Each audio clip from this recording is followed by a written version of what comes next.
Thank you. I give the floor to Asian Forum for Human Rights and Development for a joint statement. Mr. Vice President, we note that Thailand has accepted 218 out of 278 recommendations.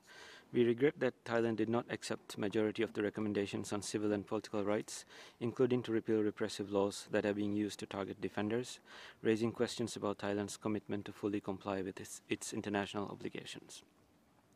Thailand has justified its rejection of these recommendations as a necessary measure to balance the exercise of individuals' rights with the rights of others, national security, public order, and public health.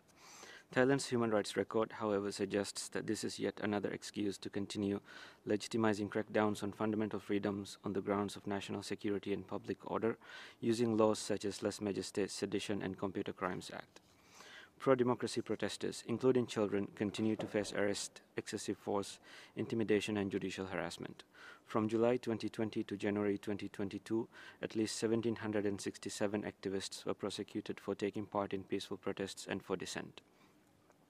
Political activists and defenders have been held in pretrial detention for extended periods without access to lawyers and medical services as a form of reprisal.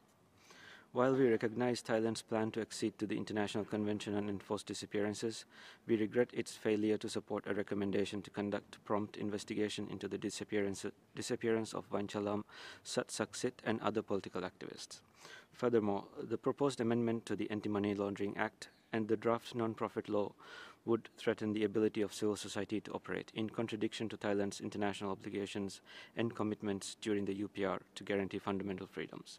Thailand's National Action Plan on Business and Human Rights remains a disservice to defenders, as a vague and a purely aspirational document with no mechanism for public participation.